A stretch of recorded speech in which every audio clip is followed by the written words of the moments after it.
And good evening. It is 9 p.m. on the East Coast. I'm Ben Swann. Here are the stories we're following right now. First, the political and geopolitical elite all come together in D.C. to remember Lindsey Graham, one of Washington's biggest war hawks.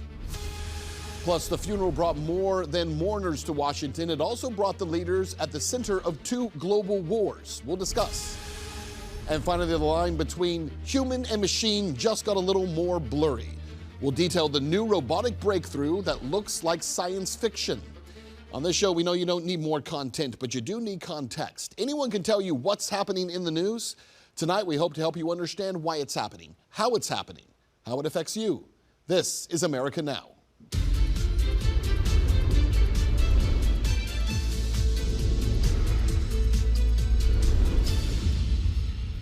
And as we come on air, we have breaking news just into our newsroom. The Pentagon tonight says Iran has launched multiple ballistic missiles toward U.S. bases across the Middle East in what officials are calling a surprise attack.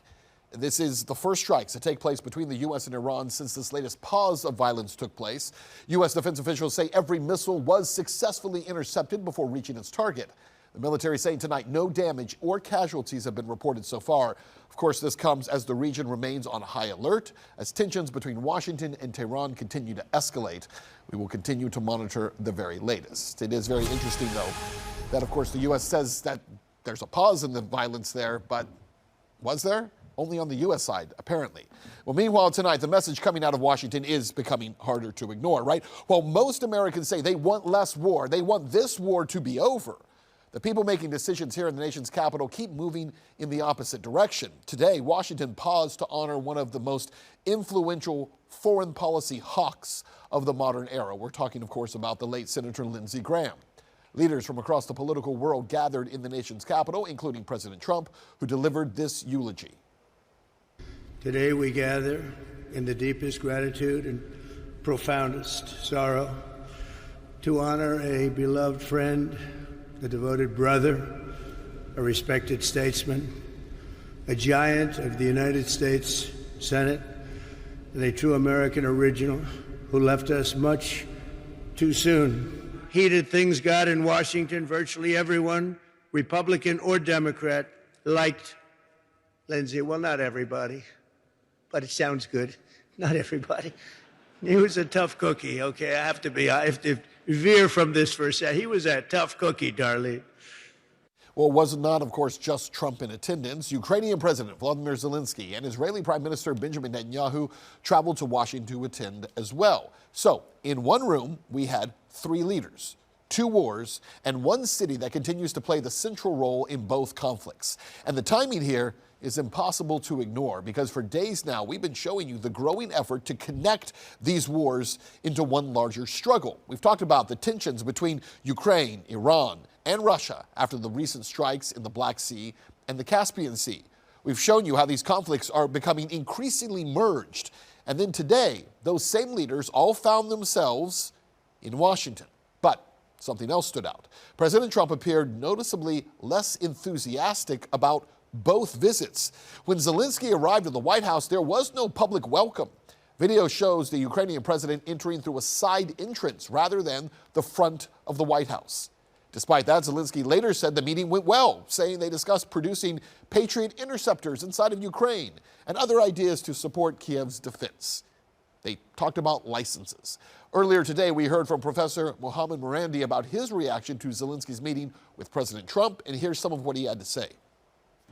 It indicates that the Ukrainian regime is basically a tool of Washington, and just as it is being used for a proxy war against the Russians, it is now used against the Iranians. It is interesting that although the Ukrainian foreign minister called the Iranian foreign minister and backtracked on the Ukrainian position and said that this was a mistake. But before that, Zelensky went and justified the assault on this ship.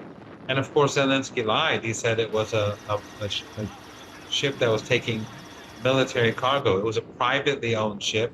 And fortunately, the survivors on the ship, they took footage of what had happened, and it was clear that the goods were for civilian purposes. Yeah, Morandi goes on to say that today's meeting proves Ukraine is simply a tool of Washington, and it wasn't just Zelensky. Israeli Prime Minister Benjamin Netanyahu arriving, hoping to discuss the conflict in Iran. Part of what meant discussing new intelligence that allegedly shows Iran has moved thousands of nuclear centrifuges into the Pickaxe Mountain facility.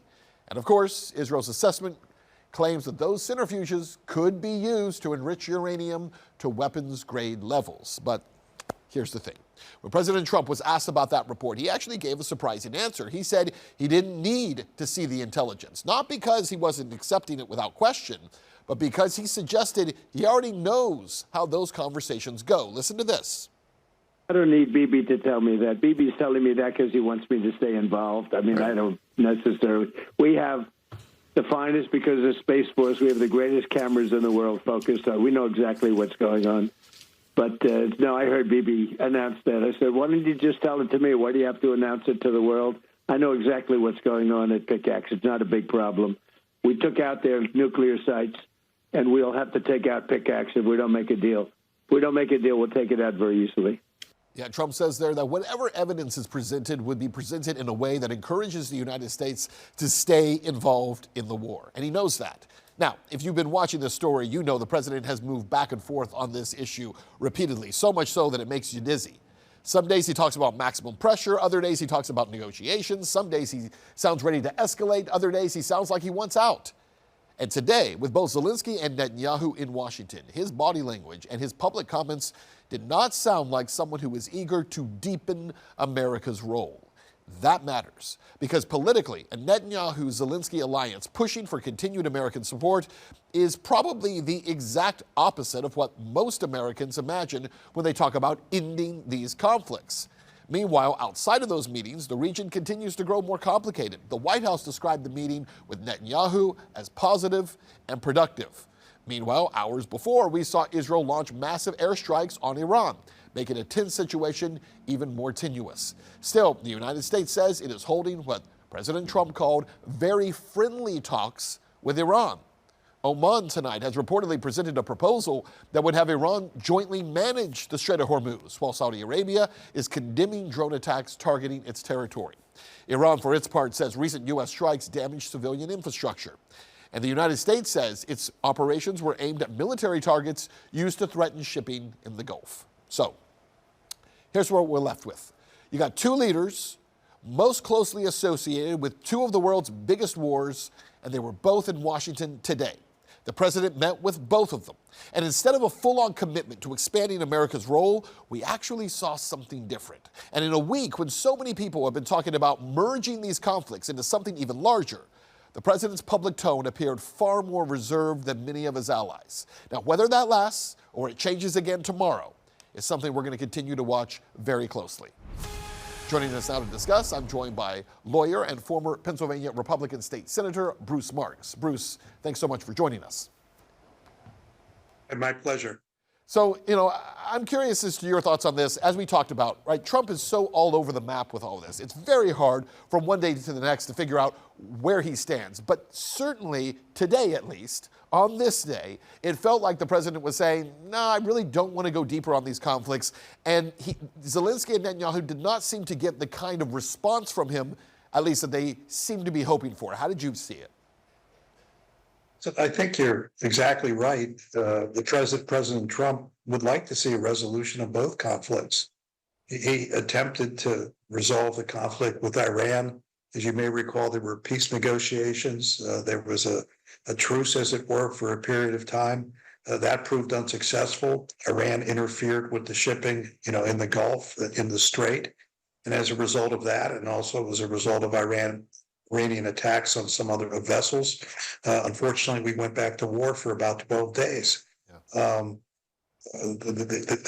Dealing with Iran is very difficult. President Trump's number one priority is to ensure that they don't have uranium that they can use for nuclear weapons. I think there's a a common position among most countries, including Russia, that Iran should not have nuclear weapons. And that's really the goal of what's unfortunately a war with Iran now, to make sure that they don't have the nuclear weapons. If President Trump can achieve that goal, then I think that he would like to go back to having at least a non-war situation with Iran. You may recall he allowed certain sanctions, to be suspended for a period of time. There were offers to provide, monies to make monies available for Iran. I think he'd very much like to see that that conflict solved. And obviously, it's having a very negative impact on the world economy and on the U.S. economy. I mean, you can go right to the gas station. The closest gas station to me, ironically, is a Lukoil station. And the price of gasoline here has escalated dramatically since the conflict with Iran. I think there's no question that at some point there's got to be a resolution to this, because the way it's been conducted so far is not working. And to only escalate it, I think, would be a disaster, certainly for the U.S. I think the American people, we have no interest in seeing another forever war or even a long-term war, and certainly no interest in boots on the ground in the Middle East anymore. I think part of the reason Trump has been so successful over the last 10 years, he was the first Republican to really come out on the national stage against the Iraq war, and people looked at him and said, finally, somebody is saying what we're feeling. And so at this point, we've got to get out of it. But that doesn't happen, I don't think, unless Netanyahu and the people around him are cut out of that process. I don't think that they can be involved in that negotiation, because Netanyahu doesn't want it to end. He wants to keep this thing going. Listen, I think one of the things that you observed, at the beginning, was Donald Trump saying that he doesn't need Netanyahu to tell him what's going on in Iran. American has, our space satellites. We have other intelligence. He gets why Netanyahu is coming to the United States. Netanyahu wants President Trump to support the war against Iran and other military actions in the Middle East. And that's not President Trump's goal. He recognizes that he might not solve every problem in the Middle East. The one problem he's focused on is the issue of Iran having nuclear weapons. So I think the one thing that really annoys me is people blaming Netanyahu and Israel for the decisions that the United States has made. President Trump made these decisions. He made them with his cabinet, with Secretary Rubio and others. President Trump should, and I believe he is, owning the conflict with Iran, and hopefully he can find a way to resolve it. Well, ultimately, look, I agree with you that the president has to be responsible for his decisions. It's not to put it onto Netanyahu, but there's no question Netanyahu has been applying a lot of pressure or trying to encourage him to stay in this thing. A lot of the statements that have been made about the best scenario for Israel is for the U.S. and Iran to continue to fight each other, and Israel stays out of it, which is, I agree. That's just not good for us. I don't agree with the word pressure. Because I don't think he has leverage over President Trump. But you're absolutely right. He has done everything that he can to encourage the president and to encourage other people, the administrations, to get more deeply involved in the Middle East. And that's not necessarily in our interest at all. And I think, the no war policy that President Trump had in his first administration, and the position that he took, obviously, on Iraq, where it turned out that there were no weapons of mass destruction. I mean, he went straight on when he ran in 2016, against as it were, the Bush-Cheney axis. And I think it was just refreshing that he was candid about it. That's right. I totally agree with you. I want to shift a little bit to Zelensky and talk about his situation. Now, there was something that happened today. I found it absolutely fascinating. It's getting very little coverage. So Zelensky, obviously, he lands. There's no one to greet him at the airport. I think his own pilot had to greet him. He gets to the White House. He takes the side entrance on the way in. He takes the back door on the way out. But something else happened. So we talked about the fact that earlier this week, the Ukrainians struck an Iranian vessel and they killed an Iranian sailor. And Iran responded and said, we will attack. In response to that, we will respond. In an interview with Laura Loomer, Zelensky talked about this and said that, yes, that he was going to do this because Iran has been battling them by helping the Russians. Then today, the Ukrainians turned around after his meeting with Trump, and he says, it was an accident. We didn't mean to do it. We'll pay reparations and for the ship and for what we damaged. You got to tell me, Bruce, how you see this. But to me, that says the meeting with Trump did not go at all how he thought it was going to go, because to immediately flip your narrative and say we went from we want to drag and go to war with Iran also to now turn around and say it was an accident, please forgive me, and I'll send you a check. Something happened in that White House meeting that I think surprised him in the way Trump responded. How do you view it? I know Laura Loomer a little bit, and she's certainly an interesting personality, and we all know that she's been in recent communications with the president. Yes. But I would say that you're also right about this. Listen, we understand that there's a war between Russia and Ukraine, and President Trump, and I've said many times, he would like to find a way to resolve that. He greatly respects President Putin. He has a completely different approach than President Biden. President Biden spent 4 years insulting President Putin, refused to talk to him, refused to meet with him. One of the first things that President Trump did is that he invited President Putin to come to Alaska. He's had his son-in-law Jared and obviously Steve Witkoff meeting with Kirill Dmitriev and others. He feels very strongly that he would like to resolve it. So, I mean, it's kind of a kick in the head, really, for President Zelensky to have to create a problem with Iran. Yeah. That's one problem we don't need. And whether or not Russia is supplying weapons to Iran or vice versa, we don't need that battle. President Zelensky ought to focus on his own problems and not do things that cause the United States problems. And what the United States wants to do is we want to de-escalate the situation with Iran. We don't want it to become a bigger problem. And perhaps that might have been one of the reasons that, as you suggest, President Zelensky wasn't, met with we have marching bands in the United States. I guess we have to, in one way that you have them in Russia. It's not the same as our college football games, of course. And I think that there might have been a little bit of, we have a term, taking somebody to the woodshed, yes, which, means, disciplining them a little bit. And I think that might have been part of the reason why the meeting between President Trump and President Zelensky was a much lower key event than you saw. The meeting with Netanyahu, where there was photos in the White House, and President Trump was surrounded by key cabinet members. Yeah, and again, I again have to say, President Trump, as we know, communicates with President Putin. Maybe things will change a little bit now that Lindsey Graham's no longer in the Senate. He's somebody who has strongly supported increasing the sanctions. I'm somebody who believes that people ought to speak to each other. And if the two presidents, President Putin and President Trump, could speak with each other and have their key people do it, hopefully they could find some type of a framework. Because we all have to remember, the United States has been involved in a lot of wars. The one country we've never had a war with is Russia, and we need to keep it that way. We absolutely need to keep it that way. And we're short on time, but I think you make such an excellent point that President Trump is in an almost unenviable position of having the people around him who are constantly trying to kind of muck things up and ratchet things up while he's trying to tamper them down. And that's a very difficult place to be, especially in a world where, one missile fired in the wrong direction can spark a much bigger conflict. I'll give you the last word here. Listen, I agree with you. President Trump is in a difficult position. And if there was a way that President Putin would be able to help, if there was a way that we'd help to resolve the situation with Iraq, we know also, the Russian Federation has good relations with Israel, one way or the other. It's always been my view that those two leaders, real leaders in this world, should find a way to solve these problems. Absolutely. Bruce Marks, thank you so much for your time and your insight on this. Well, now to growing tension over technology, as Meta has now apologized to the Indian government after the platform removed a speech by Prime Minister Modi. RT's Rajuda Teddy explains. I am happy that Meta realized that they had to apologize for this mistake, and their unconditional apology for the mistake is a good step.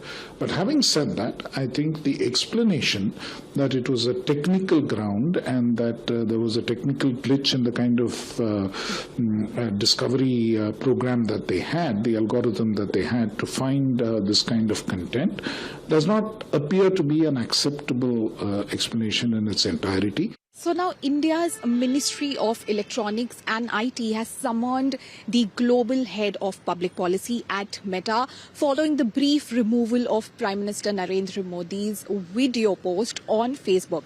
Now this video was shared on 23rd July and it was his outreach to the youth amid the student protest led by the Cockroach Janata Party. And in this particular video, he had also promised that stricter actions would be taken against the paper leaks, because of which the entire protest had initially started. Now, in fact, Meta has also apologized after the selfie video of Prime Minister Modi was briefly taken down, and they said that there was an error because of which this happened, and they also stated that this particular video was restored quickly after this error was rectified.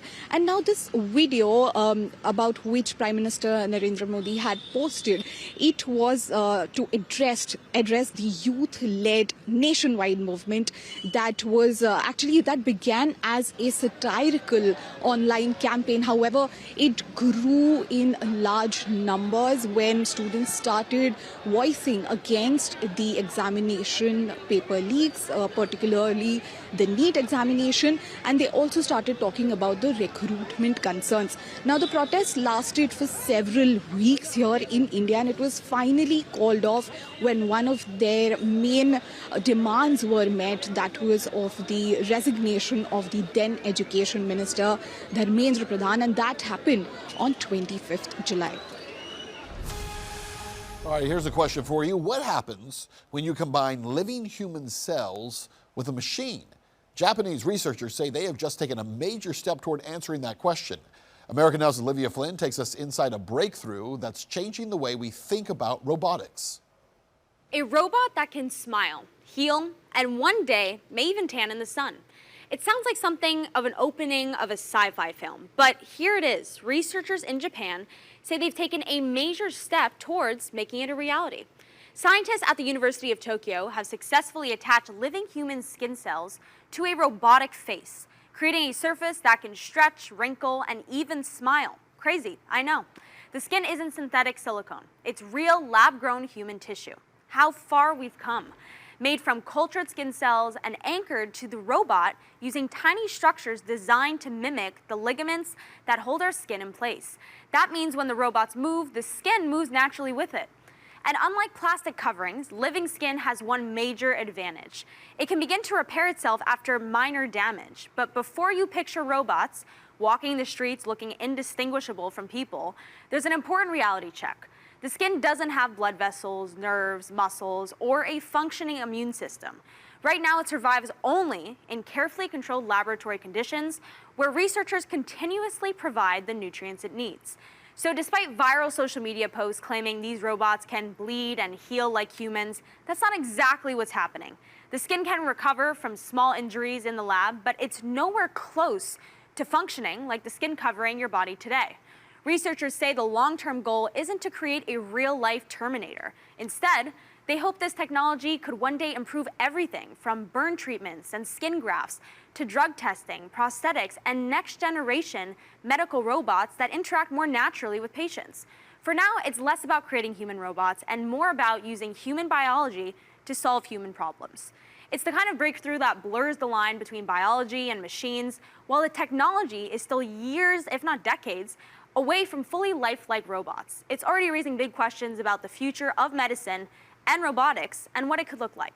For America Now, I'm Olivia Flynn. Huh, that's wild stuff, but I think we know what they're creating it for.